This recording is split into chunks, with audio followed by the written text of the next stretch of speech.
Bismillahirrahmanirrahim.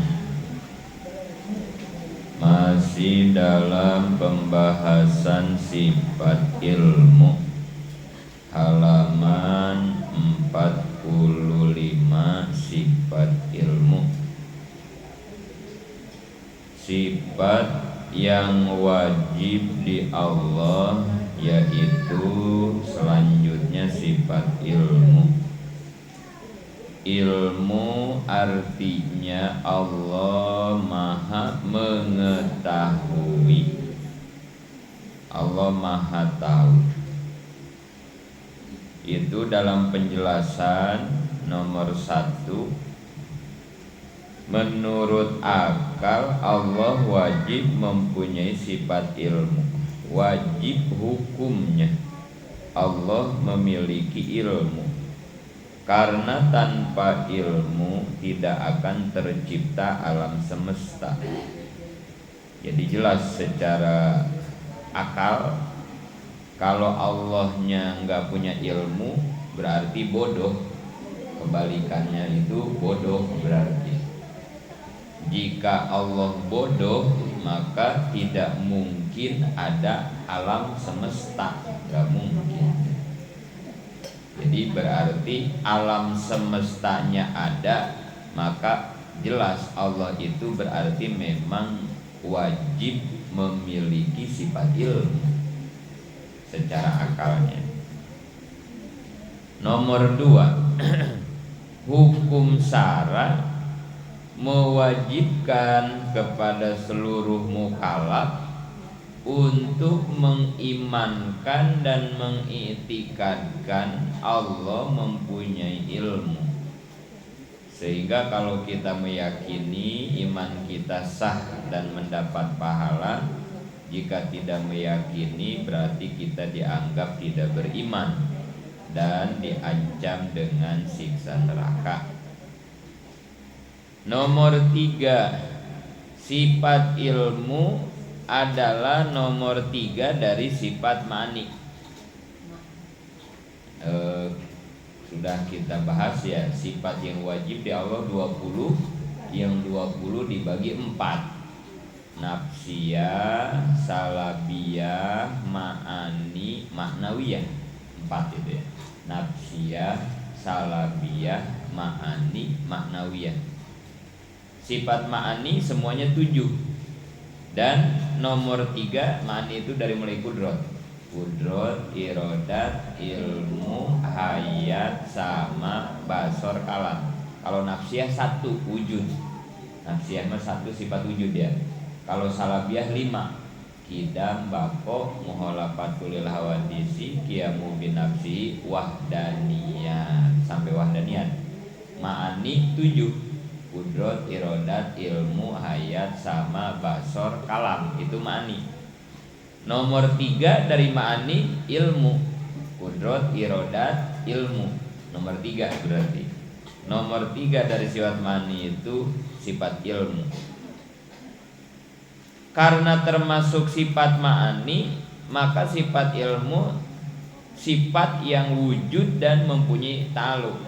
Kemudian ingat-ingat juga, semua sifat ma'ani punya ta'alluq. Ta'alluq itu ketergantungan, keterkaitan ya. Jadi ingat-ingat, semua sifat ma'ani itu punya ta'alluq. Ta'alluq itu keterkaitannya ya. Kudrot kemarin udah kita bahas kan ya. Ada 3, ta'alluq ibadah, ta'alluq ta'diyah, ta'alluq tarotub, kan gitu ya. Keterkaitannya ya. Nah, sifat ilmu juga punya ta'alluq, punya keterkaitan 3 ya. Ibadah, ta'diyah, tarotub gitu ya. Nomor 1, ta'alluq ibadah. Ibadah itu artinya fungsinya, kegunaan. Apa sih gunanya sifat ilmu gitu? Apa fungsi sifat ilmu Allah? Kegunaan berarti ya, ibadah itu. Apa fungsinya? Untuk inkisab. Jadi fungsinya inkisab, bahasa Arab. Apa artinya inkisab? Membuka dan menjelaskan, sehingga Allah mengetahui segala hal baik yang wujud maupun yang mustahilul wujud. Sehingga Allah mengetahui apa yang berjalan di dalam tanah, yang terbang di atas langit, walaupun seperti semut hitam di atas batu hitam di malam yang kelam. Semua diketahui, terbuka dan jelas. Jadi gunanya sifat ilmu itu untuk membuka, gitu ya, untuk membuka, untuk menjelaskan. Dengan ilmu semua terbuka, dengan ilmu semua menjadi jelas, gitu ya.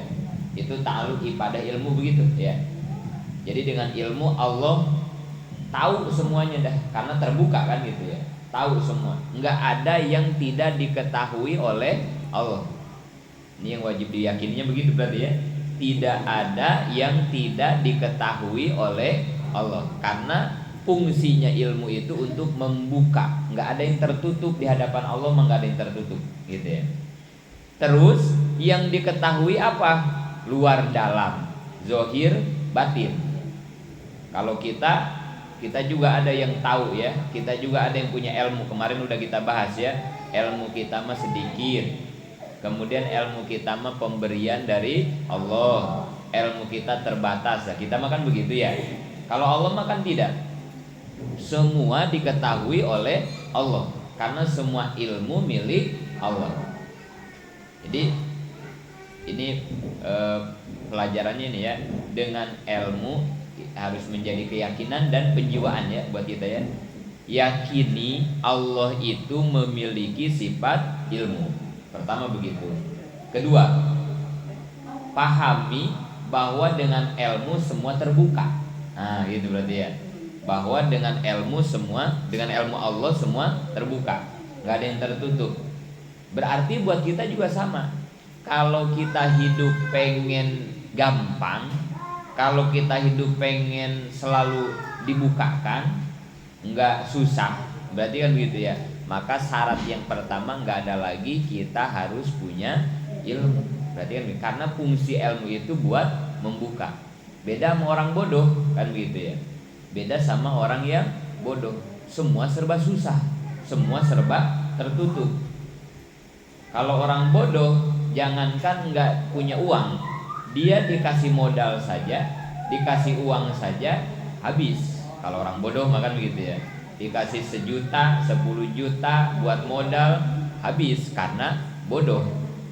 Tertutup otak dan hatinya, tertutup. Ini uang diapain kan gitu ya, supaya muter, supaya bertambah kan, karena bodoh mah nggak ngerti. Tapi kalau orang pintar, jangankan punya uang, dia tidak punya uang pun bisa mendatangkan uang. Nah itu bedanya ilmu dengan bodoh gitu ya. Karena sekali lagi ya, pahaminya ilmu itu untuk membuka. Rumah tangga kalau nggak dengan ilmu, selesai sudah. Dengan begitu banyak masalah, kemudian suami dan istrinya nggak tahu ilmu rumah tangga, selesai sudah. Sebulan dia bertahan udah alhamdulillah ya. Kalau dia tidak punya ilmu, karena kan masalah mah nggak berhenti. Dari mulai kita bangun tidur sampai tidur lagi masalah. Kemarin ingat-ingat ya, Allazi khalaqal mauta wal hayata liyabluwakum ayyukum ahsanu amala. Allah menciptakan kehidupan dan kematian buat kita nih di dunia.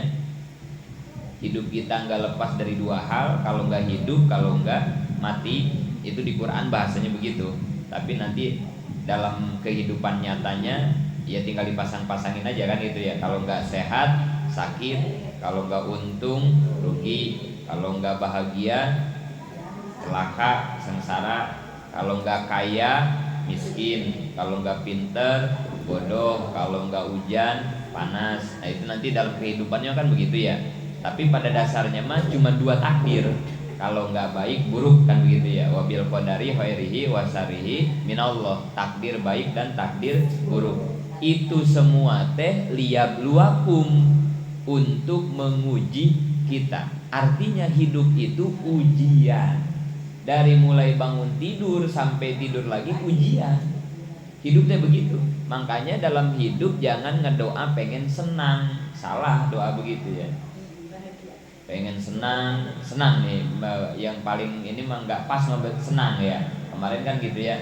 Tapi dalam hidup mah minta ke Allah teh ngedoa pengen tenang. Bukan senang, tapi tenang. Kenapa? Karena hidup ini medan ujian. Nggak cocok dong. Orang lagi ujian, orang lagi semester, orang lagi ulangan, tapi ngedoanya pengen senang. Nggak cocok atuh. Masa orang ujian pengen senang? Mikir ujian makan begitu ya. Mikir ujian makan dikuras akal pikiran kita kan orang ujian mah begitu ya. Mikir puyeng. Masa orang ujian pengen senang? Nggak bisa. Tapi yang tepat mah ketika mau ujian mah minta diberikan ketenangan supaya setiap datang soal, datang masalah apapun kita tenang. Kalau orang tenang biasanya bisa mengisi soal-soal, bisa menghadapi berbagai masalah kalau sudah punya hati jiwa yang tenang. Kan begitu makanya ya.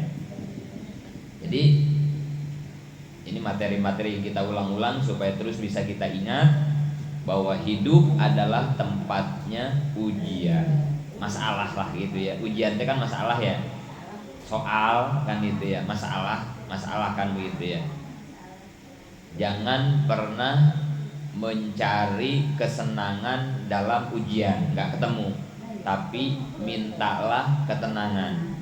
Cara supaya dapat ketenangan apa? Kemarin sudah satu saja caranya. Ala bizikrillahi tatmainnul qulub. Supaya hati kita tenang, caranya cuma satu, zikir. Ingat, sebut nama Allah, hadirkan selalu Allah di dalam diri kita. Kalau sudah ada Allah di dalam hati kita, tenang, orang tenang. Kenapa selama ini kita galau, panik, pusing? Allahnya nggak ada di sininya, di hatinya nggak ada Allah. Yang ada dunia, yang ada materi, yang ada ingin dipuji, yang ada ingin dianggap, kan begitu ya. Jadi nafsu mulu di sininya, nafsu mulu. Ya sudah, ada masalah dikit panik, ada masalah dikit oleng, ada masalah dikit sudah gitu. Tapi coba Allahnya hadirkan. Karena kan kita suka baca juga itu ya. Kenapa kita harus takut miskin? Toh kita punya Tuhan yang maha kaya, kan gitu ya. Kenapa kita harus takut miskin? Tuhan kita tuh maha kaya, Al-Ghani, kan gitu ya. Masa punya Tuhan yang maha kaya kita nggak pede jadi orang kaya, kan gitu ya. Cuman kita mau udah ngaji, kaya di situ tidak mesti kaya banyak duit, enggak gitu ya. Bukan begitu kekayaan kita, tapi ginan nafsi. Yang mahal itulah kekayaan jiwa. Hatinya luas, hatinya lampang. Orang yang miskin, orang yang fakir adalah orang yang mempunyai jiwa sempit. Apa-apa panik, apa-apa galau. Nah itu orang miskin, orang fakir. Karena sempit hatinya. Kita pengennya ginan nafsi, kaya, luas, lapang, jembar kalau bahasa Sunda. Nah gitu ya. Jadi kenapa? Terus ketika dapat masalah, sebesar apapun masalah kita, kenapa harus panik? Kita kan punya Tuhan yang maha akbar. Allahu Akbar. Segede apa sih masalah kita? Seberat apa sih masalah kita? Yang punya, yang ngedatangin masalahnya juga maha besar segala-galanya. Artinya nggak ada yang nggak beres kalau sudah Allah menghendaki selesai. Karena Allahnya maha akbar. Kenapa nggak pede dengan Allah yang maha akbar? Nggak ada apa-apanya masalah kita mah. Seberat apa sih masalah kita? Kalau Allah pengen selesai, kemarin di Kudrat udah kita jelaskan. Iza aradallahu syai'an ayyaqula lahu kun. Allah cuma bilang kun. Sebesar apa masalah kita? Kalau Allah udah bilang kun, detik, nggak pakai menit ya. Nggak pakai hari, nggak pakai tahun, nggak, detik itu pula kalau kata Allah kun, selesai. Kenapa nggak pede? Ya itu masalahnya tadi. Kenapa kita galau mulu, panik mulu? Allahnya nggak ada di sininya gitu. Jadi sama nafsu mulu kita bersendernya ke nafsu mulu. Kalau nggak ada duit kayaknya, aduh. Kalau nggak ada suami, aduh. Kalau anak kagak kerja, aduh. Jadi kesini tuh mulu sandarannya ya. Allahnya hilang. Padahal Allahus Somad. Cuman Allah yang berhak dijadikan sandaran. Somad. Allahus Somad. Hasbunallah wa ni'mal wakil. Ni'mal maula wa ni'mal nasir. Cukup. Allah saja yang jadi wakil kita. Cukup. Gak ada yang bisa mewakili semua kehidupan dan masalah kita dan keinginan kita kecuali Allah. Cukup sudah, Allah saja. Dan senikmat-nikmat mewakilkan sesuatu urusan hanya Allah. Wa ni'mal wakil, ni'mal maula, wa ni'man nasir. Senikmat-nikmat minta pertolongan juga Allah. Wa ni'man nasir. Hasbunallah, cukupkan hati kita hanya bergantung kepada Allah. Allah yang maha segala-galanya. Makhluk hilangin. Selama masih ada makhluk di hati kita, selamat tersiksa hidup kita, selamat galau, selamat panik, selamat darah kita naik, selamat kepala kita sakit, selamat jantung kita berdebar terus. Selamat, nikmati saja itu. Toh salah kita sendiri kan gitu ya. Coba kalau semuanya Allah-in, ginan nafsi, kaya jiwa kita, tenang hidupnya teh. Ala bidzikrillah, tenang. Sebesar apapun badai, sebesar apapun dia, tenang aja. Karena ada Allah yang maha ilmu. Allah tahu banget kapasitas kita kan gitu ya. Ada Allah yang maha goni. Allah kaya banget, gak bakal habis kekayaannya. Ada Allah yang maha besar. Masalah kita kecil banget dengan akbarnya Allah. Ada Rahman Allah gitu ya. Hadirkan itu di dalam hati kita, agar tadi hidup kita dari mulai bangun tidur sampai tidur teh masalah, agar kita bisa lulus menghadapi setiap masalah ujian yang Allah berikan kepada kita kalau ada Allah di dalam diri kita. Jadi fungsi ilmu untuk membuka. Maka kalau hidup kita ingin selalu diberikan keterbukaan, kemudahan, gak ada lagi syaratnya kita harus punya ilmu. Makanya kita maksain, males-males setiap Senin pengen ngaji, ke majelis ini kita pengen itu kan, kita teh pengen punya ilmu supaya semua teh bisa terbuka dengan ilmu. Kita nggak mau jadi orang bodoh, karena kan al ilmu nurun wa jahlu zulmatun. Ilmu itu bagaikan cahaya, sedangkan kebodohan itu kan kegelapan. Sempit orang bodoh mah, sempit, langkahnya pendek. Tapi kalau orang yang berilmu jauh, pikirannya jauh kan begitu ya, karena dia punya rencana-rencana yang luar biasa, punya pemikiran-pemikiran, wah inovatif orangnya, kreatif orangnya. Beda dengan ya gitulah. Kalau Allah bodoh nggak bakal ada semesta alam. Artinya orang bodoh mah nggak punya hasil karya. Tapi kalau orang yang berilmu, hasil karyanya di mana-mana. Dia bisa membuat karya-karya, terus berinovasi hidupnya karena punya ilmu. Itu pemahamannya begitu ya. Makanya ini juga harus jadi motivasi buat kita lebih semangat lagi ngaji gitu. Saya pengen bisa, saya pengen pinter, saya pengen berilmu, saya pengen paham. Walaupun tetap kewajiban kita bukan pinter, kewajiban kita mah ngajinya. Dikasih pinter atau tidak itu mah urusan Allah. Tetap itu mah ya. Nanti pengen pinter ngaji nggak pinter jadi berhenti misalnya kan, jadi jangan juga kan gitu. Tetap kewajiban kita mah ngaji. Tapi tetap kita kan ngedoa, Robbi jidni ilma warzuqni paham. Tambahkan ilmu kepada saya, berikan rezeki paham. Ilmunya biar nambah dan kasih pemahaman. Gitu. Kan tetap kita minta, tapi ya itu mah hak Allah, mau ngasih mau enggak ya itu mah terserah Allah aja. Yang penting kita ngaji, gitu ya. 2. Ta'aluk ta'diyah, sasaran kalau ta'diyah mah ya. Siapa yang dituju oleh ilmunya Allah? Semua yang wujud, baik makhluk yang mungkin adanya atau zat Allah sendiri dengan seluruh sifatnya, bahkan yang mustahil adanya pun diketahui Allah. Artinya begini, tidak ada sasaran sasaran sifat ilmu itu kan kepada semuanya tuh ya, semuanya ya. Artinya semuanya diketahui oleh ilmu gitu. Nggak ada yang tidak diketahui oleh ilmu gitu. Ta'diyah deh begitu ya. Jadiin keyakinan, penjiwaan buat kita. Allah tuh tahu gitu. Saya mau ngapain, saya mau di mana, Allah tahu. Kalau Allah udah tahu, kayak kita misalnya contoh di dunia, kita jalan sama laki, kita jalan sama anak yang udah dewasa, misalnya kan begitu ya. Kita mengurus sesuatu didampingi sama pengacara atau apa aja kan gitu ya. Kan beda dengan kita ngurus sendiri kan begitu ya. Ini contoh duniawi supaya gampang nyambungin ke sininya nih ya. Kita di dunianya dulu. Kan beda jalan sama suami sama jalan kita sendiri, kan beda. Kalau sama suami kan suami mengetahui kita kan gitu ya.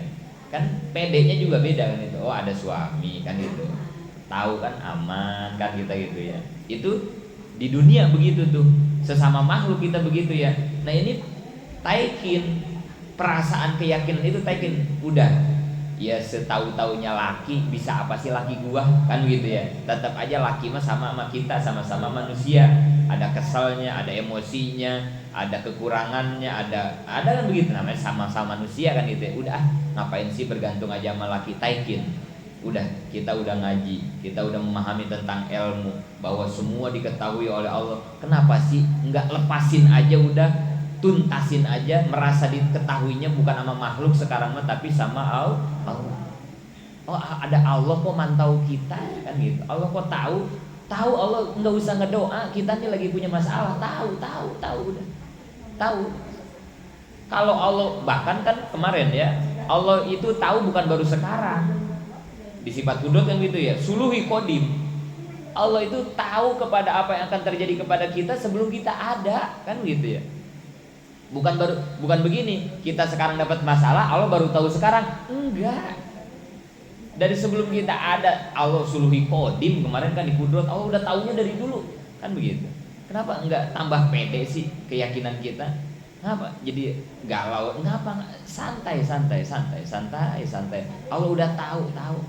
Allah juga tahu kemampuan diri kita. Kamu kalau dikasih masalah ini nggak sanggup, makanya Allah nggak kasih. La yukallifullahu nafsan illa usaha. Kamu mah kuatnya cuma segini nih, udah segini aja masalah kamu mah. Tapi tenang aja, tenang kan aku yang ngasih masalah ke kamunya juga. Dan aku juga tahu kemampuan kamu segini doang, nggak bakal ditambah lagi masalahnya, enggak. Udah segitu doang dan itu pasti diselesaikan kata Allah. Yang penting tenang. Jangan hidup itu sudah jatuh tertimpa tangga, kan rugi 2 kali. Udah mah kena musibahnya jadi bencana, naudzubillah. Kan kemarin ya, cara menyikapi 2 takdirnya cuma 2, model ujiannya cuma 2, maka soalnya juga 2. Gak usah nyari soal ketiga keempat, kan soalnya juga cuma 2, takdirnya juga cuma 2, sakit sama sehat, untung sama rugi, takdir baik dan takdir buruk, cuma 2 doang. Maka jawabannya juga gak bakal lepas dari 2. Udah ingat-ingat aja jawaban yang 2. Dikasih takdir baik, sikapi dengan baik, syukur. Dikasih takdir buruk, sikapi dengan, udah segitu doang kata Allah. Jangan sampai salah hidup kamu, jangan sampai lepas dari sabar dan syukur. Udah, sehat syukur, sakit sabar, punya duit syukur, gak punya duit sabar, ada masalah sabar, lagi gak ada masalah syukur. Hidup kita kan begitu aja, dari mulai bangun tidur sampai tidur lagi sabar syukur, udah gitu aja ya. Nah ini ya, yang susah ngelawan hati kita, yang susah ini apa namanya, ibu-ibu kalau lagi naik motor nih ya, yang suka bawa motor sendiri ya, naik motor, lagi kencang atau lagi naik motor lah, tiba-tiba bocah kecil nyebrang atau ada kucing lewat, biasanya apa yang kita lakukan? Bisa nggak langsung rem? Ngedadak. Masalah itu datangnya ngedadak gak? Masalah dalam hidup kita datangnya ngedadak gak? Atau di planning, masalah itu direncanain, ada gak? Pokoknya Senin besok gua harus ditagih orang, atau nanti ada yang mukul saya, atau gitu direncanain sama kita, ada nggak begitu? Enggak. Masalah itu datangnya ngedadak. Sebagaimana ngelewat bocah kecil ketika kita bawa motor, sebagaimana kucing nyebrang ketika kita naik, begitulah masalah ngedadak. Maka sikap yang harus kita lakukan untuk kejadian yang sifatnya dadakan begitu apa? Biasanya ini kita nih, maksudnya sikap kita ya, kalau ada yang dadakan begitu teh apa yang harus dilakukan oleh diri kita tuh apa sebetulnya? Butuh apa? Hati-hati mah jelas ya, pasti kita waspada, hati-hati lah itu mah ya, itu orang cerdas hidup begitu ya, selalu hati-hati. Kemarin udah kita bahas ya, ada nafsu, ada akal, ada ruh. Nah itu teh untuk mendesain jiwa kita supaya kita menjadi orang hati-hati. Kalau orang hidupnya di makom nafsu, itu orang ceroboh. pengen ini ayo, pengen ayo, itu orang ceroboh. Tapi orang mulai ke akal udah rada hati-hati kan itu ya, pikir-pikir itu mah udah mungkin jadi modal kita ya. Tingkatkan makom, jangan di nafsu tapi ke akal, kalau bisa di ruh. Nah, kalau di ruh ini udah hati-hati banget orang kan gitu ya. Itu yang pertama, jelas hati-hati. Selain hati-hati apa? Hati-hati mah sebelum terjadi ya, sebelum terjadi melakukan apa kita selalu hati-hati kan gitu ya. Ini mah pas lagi nyebrang kucing lewat, apa yang kita perlukan biasanya kalau begitu? Bukan. Kaget mah reaksi dari dadakan tadi kan ya. Ya Allah, dapat telepon anak ditangkap polisi, kaget gitu ya. Itu kan masalah dadakan kan itu. Siapa yang merencanakan anak kita ditangkap polisi ya? Tapi begitu karakter masalah mah dadakan mulu gitu. Tapi untuk menyikapi sesuatu yang dadakan begitu apa sih yang diperlukan oleh diri kita apa? Ya, sabar. Yang paling ini mah ya menyikapi begitu mah yang paling kita butuhkan adalah refleks begitu ya. Refleks teh kalau ada kucing nyebrang tadi kita melakukan apa? Rem. Bisa nggak orang langsung rem? Ada yang bisa, ada yang nggak bisa ya. Kalau orang yang refleks bisa nggak? Yang refleks bisa, yang refleks makan begitu rem. Kan sering kita begitu ya, supir ada apa-apa ngerem langsung ngedadakan gitu ya, ngerem ngedadakannya. Kaki refleks ngerem, tangan ngerem refleks. Refleks itu perlu dilatih nggak? Refleks perlu dilatih nggak refleks? Enggak, refleksnya, ilmu refleksnya ada latihannya nggak? Bisa nggak ibu-ibu baru belajar naik motor, ada kucing itu langsung refleks itu, bisa nggak? Baru belajar naik motor, ada kucing lewat, bisa nggak? Enggak, kalau baru belajar enggak. Refleks mah tahunan belajarnya ya. Lihat supir-supir yang udah pada ahli-ahli nyupir kan ya, santai. Ada yang nyebrang ini rem langsung, kita yang di bawahnya kan tenang ya, karena kita tahu ini supirnya udah ahli, udah jago, udah refleks banget kan itu, udah nggak takut gitu ya. Mau ada kucing lewat ya, mau yang refleks. Tapi kalau yang baru-baru mah, apalagi orang panik, bahaya kan orang panik mah ya. Begitu ada bocah kecil nyebrang mau narik rem malah ngegas, kan bisa begitu ya. Orang panik kan gitu ya. Itu karena dia belum terbiasa menghadapi kejadian dadakan model tadi. Nah tadi kata si ibu yang susah kan ini ya. Nah itu mah semuanya memang butuh proses. Artinya datangnya berbagai masalah kepada kita harusnya kita senang. Alhamdulillah saya lagi dilatih oleh Allah agar semakin refleks jiwa saya untuk menempatkan mana waktunya ngegas, mana waktunya ngerem, mana waktunya sabar, mana waktunya syukur. Orang kalau udah refleks kan, datang sakit sabar, refleks langsung ya. Datang duit syukur, datang nikmat syukur, datang musibah refleks, namanya kan jiwa refleks.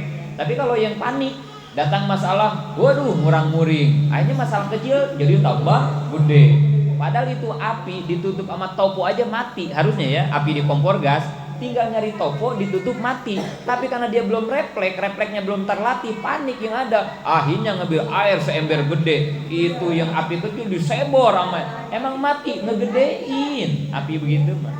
Itu gara-gara refleksnya belum terlatih, akhirnya panik, nggak tenang. Maka tadi kata si ibu, yang susah di sini betul, kita semua pasti gitu ya. Tapi ayo terus aja ikuti prosesnya, ikuti latihannya, nanti hasilnya di kemudian hari akan terasa oleh kita. Artinya wa ma khalaqta hadza batila, enggak ada takdir Allah itu yang sia-sia. Kata kita ada takdir buruk, padahal semua takdir baik dari Allah. Apa hasibtum annama khalaqnakum abasa, jangan kau kira aku menciptakan sesuatu itu sia-sia. Enggak ada. Allah mah enggak isengan kayak kita. Allah mah enggak pernah iseng kayak kita. Kita iseng mulu hidup teh. Banyak hal yang kita lakukan sia-sia. Allah mah enggak ada begitu. Kata kita sakit yang enggak enak, padahal itu adalah suatu takdir baik buat kita. Yang penting sabar, kan begitu ya. Sikapi dengan sabar, nanti ketemu hikmahnya. Kagak punya duit ya kata kita mah kagak enak banget kan gitu ya kata kita. Padahal di balik itu ada suatu kebaikan, yang penting sikapinya dengan sabar. Ntar dia ketemu hikmahnya dari situ. Ada apa sih ini nggak dikasih duit, ketemu ntar Ada apa sih ini sakit udah 10 tahun gak sembuh-sembuh, ketemu nanti ge. Asal disikapinya dijawabnya dengan sabar, jangan dengan murang maring. Kalau dengan murang maring mah udah mah sakit, hikmahnya gak ketemu. Sudah jatuh tertimpa tangga, musibah menjadi bencana. Naudzubillah, rugi kita jadi. Tapi lagi-lagi semua itu nggak bakal terkuak misteri-misteri yang sangat dalam dari setiap takdir yang Allah berikan tanpa ilmu. Nah, ini dengan ngaji begini teh lagi latihan sebenarnya gitu ya. Ya terutama buat saya yang ngomong kan itu ya. Susah bener susah gitu ya. Pengen metikin antara harus sabar, harus syukur. Allah susah. Ketukar mulu kadang-kadang gitu ya. Ketukar masih mending, salah. Ini jawabannya harusnya B, malah kita jawab D kan begitu ya. Itu ya beginilah, satu dengan kita ngaji, yang kedua setiap latihan yang KKN, kuliah kerja nyata dari Allah yang Allah berikan kepada kita, terima siap ya Allah, mau di mana saya KKN, desa mana saya berangkat gitu. Dikasih sakit KKN, dikasih nggak punya duit KKN, tetangga julid mulu KKN, ipar kesel mulu sama kita KKN, siap saya, siap ya Allah. Nanti dari hasil KKN itu di depan ada skripsi yang akan kamu setujui oleh pembimbing dosen, dan setelah itu kamu akan naik ke panggung sebagai wisudawan yang lulus dengan nilai yang terbaik kan gitu. Ayyukum ahsanu amala. Allah hanya ingin mencari siapa sih di antara hambaku yang amalnya paling hebat, begitu doang. Diadain ujian teh cuma buat begitu doang. Cuman rangkaian ujian teh kan panjang, ada skripsi, ada KKN, wah gitu. Terima itunya, terima dulu sama kita, terima. Siap ya Allah, siap. Tadi Allahnya juga tahu ini masalah dari Allah. Allahnya juga tahu kemampuan diri kita segitu nggak bakal ditambahin, dan Allah yang maha tahu solusinya teh itu. Cuma entar dulu, nggak bakal gua kasih solusinya. Gua pengen ngetes dulu ini orang sabar apa syukur, gitu doang. Kalau udah sabar, syukur, ujungnya sadar, baru ini solusinya gitu. Tapi tanpa sabar dan syukur, solusi nggak bakal dikasih. Kesadaran belum ada, solusi nggak bakal dikasih. Kalau kitanya sadar, apa yang tidak akan Allah berikan? Rabbana zolamna anfusana wa illam taghfir lana wa tarhamna lanakunanna minal khasirin. Sadar dulu bahwa kita salah. Ya Rob, saya zolim. Rabbana zolam, nah saya zolim. Tumbuhkan dulu kesadaran itu. Setiap menyikapi apapun sadar dulu, sadar. Kayak kita di Mekah ya, kalau lagi umroh, lagi haji, kalau lagi tegur sama Allah, kalau kagak sadar-sadar kan, wah tambah keder, tambah jauh, tambah kemana-mana, kita tambah ngecapruk. Tapi kalau udah sadar mah, ya Allah pantesan sendal saya hilang mulu, atau saya dulu di masjid ngambil sendal orang mulu, kan itu ya. Sadar aja ke situ, udah besok kita ke Masjid Nabawi, sendal kita udah nggak bakal hilang, enggak. Kenapa ini orang ngomelin saya mulu? Saya nggak punya, diomelin mulu sama ini orang ininya. Nggak sadar mah terus dia ngomel. Tapi oh iya ya, saya sama tetangga suka ngomel mulu ya. Begitu kita sadar, orang itu pasti udah nggak bakalan lagi ngomelin kita. Kan di Mekah begitu ya. Kita dituntut sadar gitu ya. Salah satu contoh di dunia kan itu ya. Sama di sini guys sama. Yang Allah inginkan tuh kita sadar. Sadar tuh apa? Ingat ada aku, ada Allah gitu. Orang sadar kan begitu ya. Kebalikan dari sadar kan pingsan ya. Ini orang sadar, ini orang pingsan. Kalau orang pingsan ingat gak? Enggak. Tapi kalau orang sadar, nah kita kan pingsan mulu hidupnya. Lupa mulu sama Allah, lupa. Kalau kata kita bukan kita orang sadar ngakunya mah ya. Padahal hakikatnya kita tuh orang pingsan semuanya nih. Hatinya yang pingsan, yang gak pernah ingat sama Allah gitu. Gak pernah ingat Allah teh maha tahu, Allah teh maha kudrot, hatinya pingsan. Boleh johinnya mah kayak sadar kan gitu. Wah, gua orang sadar kan gitu ya. Padahal hati kita teh pingsan. Gak pernah ingat sama Allah ya. Ada masalah ingatnya kemana, adaan begitu ya. Nah, coba Allahus somad, balikin semuanya ke Allah. Ingatnya Allah aja. Ala bizikrillahi tatmainnul qulub, tenang hati kita. Bakal yakin itu pasti. Allah yang bilang kok, dengan zikir kepadaku engkau pasti tenang pasti. 3 ta'alluq marotib, tingkatan fase kontak sifat ilmu terhadap yang diketahui, yaitu tanjiji kodim. Allah mengetahui segala sesuatu dari kodim. Nah ini ya, tanjiji kodim atau suluhi kodim juga ya. Allah ilmu, Allah tahu bukan baru sekarang. Dari dulu bahkan nggak ada permulaan. Sebelum kita ada, Allah udah tahu takdir yang hari ini bakal terjadi, bahkan yang besok bakal terjadi. Allah kan udah tahu, kan. Itu ta'aluk marotib kan begitu ya, kan tajiji kodim. Aduh kan gitu ya, kalau ini ya Allah coba jiwa ya gitu. Iya ya, ngapa sih saya jadi gelisah mulu gitu. Kan Allahnya juga udah tahu loh. Iya. Sama laki yang baru tahu saat itu aja kita tenang banget kan ya. Sama laki yang baru tahu masalah kita. Kita lagi panik nih ya. Aduh kemana suami saya? Terus suami datang, tenang gitu deh ya. Padahal itu suami baru tahu masalah kita saat itu doang kan itu. Tapi kok kita bisa tenang begitu ya? Karena udah ada laki. Masalah kita udah diketahui oleh laki. Kita punya keyakinan laki bisa nolongin kita. Padahal mah nggak mungkin begitu juga laki kan itu ya. Allah mah bukan baru tahu saat ini masalah kita teh, sebelum dulunya juga Allah mah udah tahu. Tapi kenapa kita teh nggak semakin pede gitu, semakin yakin semakin pede. Nah ini harus dilatihnya ini deh ya, supaya refleks hal-hal kayak begitu semakin refleks gitu ya. Ada masalah, kan Allah tahu ini Allah bakal ngasih masalah, Allah kan udah tahu. Solusinya juga Allah tahu. Sudah gitu. Tanjiji kodi, yakini, jiwai, renungi, masukin ke hati pelan-pelan. Iya ya alim, Allah yang maha tahu. Ya alim, udah lagian gak usah juga kita pengen diketahuin sama yang lain. Udah Allah aja udah, biarin yang lain mah gak pada tahu juga masalah saya. Udah biarin, gak usah juga bikin status WA lagi pun, gak usah. Ngapain saya bikin status WA, biar orang tahu masalah kita gak ada untungnya, gak ada manfaat. Udah, yang penting Allah saya tahu. Udah ya alim, udah ya Allah,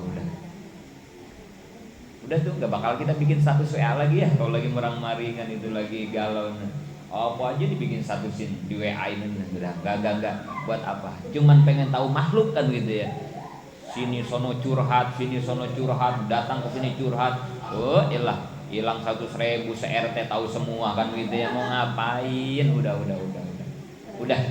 Ingat kata Allah, kalau kamu ada sesuatu musibah lalu kamu kasih tahu kepada makhluk-makhluk, maka Allah akan tangan. Allah nggak ikut campur. Tapi kalau kamu ada masalah atau kamu kehilangan barang tapi kamu nggak pernah bilang-bilang kepada siapapun, aku akan yang menyelesaikan masalah. Tinggal pilih, percaya sama orang apa percaya sama Allah. Kalau percaya sama orang, ngomong dah ke orang, curhat dah ke orang, ngadulah ke orang, tapi belum tentu beres kan itu ya. Tapi kalau percaya ke Allah, diam, tutup mulut kita. Karena ingat kemarin ya, solusi terbaik itu ada berapa?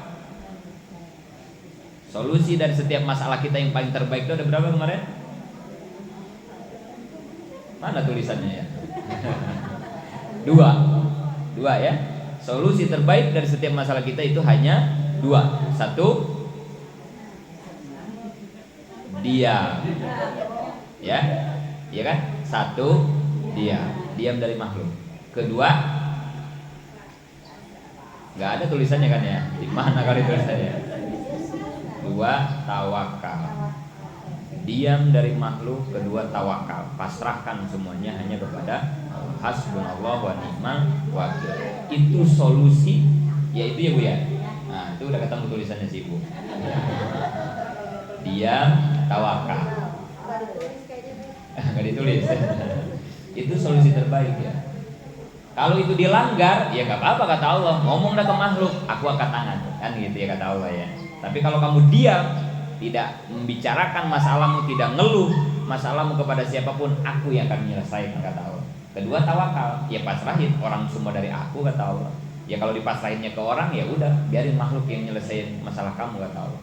Itu solusi terbaik dari setiap masalah kita. Jangan banyak ngeluh, karena di dalam sabar juga orang yang ngeluh mah sabar paling jelek kan gitu ya. Sabar terendah itu orang yang suka ngeluh, itu udah sabarnya jelek banget. Udah selesai, diam kata Allah. 4, kebalikan sifat ilmu bodoh. Kebalikannya ya, perlawanannya, kebalikan itu berarti perlawanan. Perlawanan ilmu adalah bodoh ya. Karena Allah berilmu maka mustahil Allah bodoh. Gambaran bodoh itu bagaimana? 1, sama sekali nggak tahu apa-apa. Ini gambaran bodoh begitu ya. Sama sekali nggak tahu apa-apa. Atau disebut bodoh, tahunya sebagian. Kita tahu semua apa tahu sebagian? Nah itu begitu ya. Jangan nganggap diri kita pintar ya, kita tuh bodoh ya. Kita memang tahu, kata saya kemarin, yang bisa ngedandanin mobil, belum tentu bisa bikin rumah kan gitu ya. Ilmu kita kurang dikit, berarti pengetahuan kita mah sebagian. Karena pengetahuan kita sebagian itu tadi disebutnya bodoh-bodoh teh gitu ya. Jangan anggap kita teh pintar gitu ya. Kita teh bodoh disebutnya. Karena tahu kita mah sebagian. Atau taunya kadang-kadang. Berarti kalau tahu kadang-kadang mah gimana? Lupa. Ya. Orang lupa teh orang bodoh gitu ya. Lupa, suka lupa kan ya. Aduh, apa ya itu ya. Aduh, kan gitu ya. Orang pelupa teh bodoh gitu ya, kadang-kadang. Atau taunya kurang jelas. Nah, ini kayak bodoh ya. Katanya. Katanya kita mah tahu teh ya. Kata Abi. Nah, itu juga ya. Kata Abi. Ya saya juga sama kan, kata guru. Ya saya juga sama bodoh. Karena emang gurunya bodoh, ya akhirnya jadi kita kata-katanya aja. Ya tapi nggak apa-apa lah, memang kita mesti gitu kan, itu terima aja kita. Ya emang bodoh kita mah ya. Kenapa jadi harus ngaku orang pintar kan itu ya. Atau mengetahuinya dibantu alat. Ini kalau nggak ada buku ini saya bisa ngajar nggak? Tahu mah tahu, pintar mah pintar, tapi dibantu alat gitu ya. Mau buku, mau YouTube, mau Google dibantu. Ibu-ibu kayak kalau ngaji nggak pakai buku rada susah kan gitu ya. Ini rada enak teh karena kita ngeliatin bukunya kan gitu ya. Terus ada yang ngejelasinnya Abi kan gitu ya. Ya itu orang bodoh gitu ya.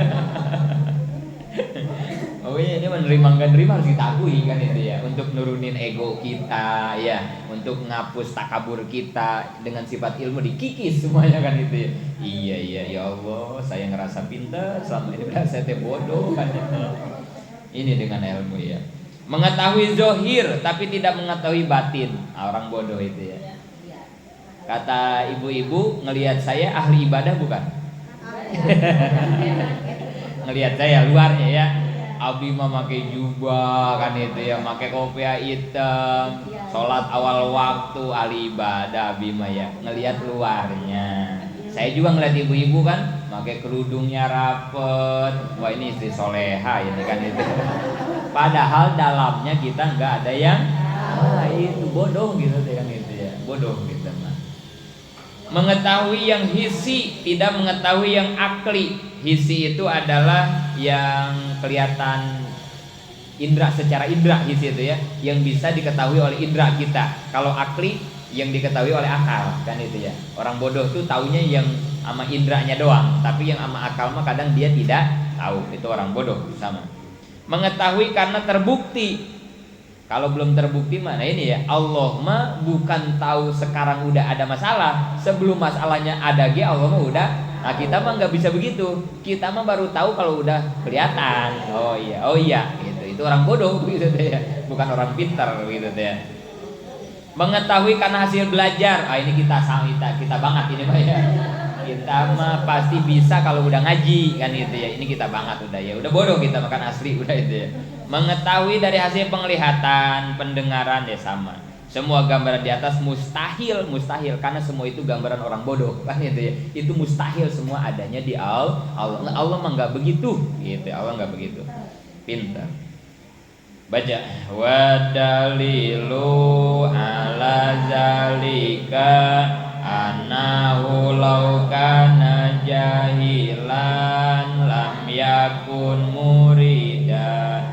Kemudian dalil yang menunjukkan Allah mempunyai sifat ilmu adalah apabila Allah bodoh maka tidak akan bisa berkehendak. Dalil akalnya begitu ya.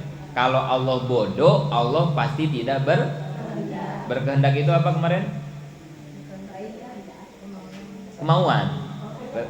Kalau Allah bodoh, Allah nggak bakal punya kemauan. Ibu-ibu di sini ada nggak yang punya keinginan bikin pesawat terbang? Kali di pikiran, di hati pernah gitu, aduh saya pengen bikin pesawat terbang, ada nggak? Nggak ada ya. Tapi kalau ada nggak di pikiran kita, aduh pengen bikin sayur asem, ada nggak? Nah, kenapa kita nggak pernah terbesit pengen bikin kapal terbang? Karena kita nggak tahu ilmu bikin pesawat. Tapi kalau B.J. Habibie almarhum di otaknya teh kan bikin pesawat mulu karena ilmunya ada. Tapi kenapa di otak kita pengennya bikin sayur asem, bikin lala, bikin sambal ijo? Karena kita tahu ilmunya. Artinya secara logika kalau orangnya bodoh nggak mungkin punya keinginan. Kalau orang nggak punya keinginan, ada nggak hasil karyanya? Nggak ada lah, keinginannya kagak ada, masih ada hasil karya. Sedangkan alam semesta sudah kita saksikan ada. Berarti kalau alam semesta ini kan hasil karya, berarti kan ada yang bikin. Nggak mungkin kalau yang bikinnya nggak punya kemauan. Adanya kemauan karena dia punya ilmu. Maka jelas Allah mah wajib punya sifat ilmu. Itu secara logikanya begitu dah, gitu ya. Terus dalil nakli Quran surat Al-Baqarah ayat 29 bareng. Wallazi khalaqalakum ma fil ardi jami'a summa stawa ilas samai fasawwahunna sab'a samawat wa huwa bikulli syai'in alim. Dialah Allah yang telah menciptakan segala sesuatu yang ada di muka bumi untuk kamu, dan dia berkehendak menciptakan langit lalu dijadikan 7 langit, dan dia maha mengetahui segala sesuatu. Tuh begitu ya, ininya teh tahapannya ya. Allah yang menciptakan langit dan bumi jami'a summa stawa ila sama, dan isinya karena Allah menciptakan langit dan bumi karena Allah punya kehendak ya, karena Allah punya kehendak. Lalu jadilah bumi yang kita saksikan sekarang. Kenapa itu terjadi? Wa huwa bikulli syai'in alim, karena Allahnya maha mengetahui, karena Allahnya punya ilmu, maha mengetahui. Kalau Allahnya bodoh, gak mungkin ada alam semesta. Mudah-mudahan manfaat, amin. Rabbin fana bima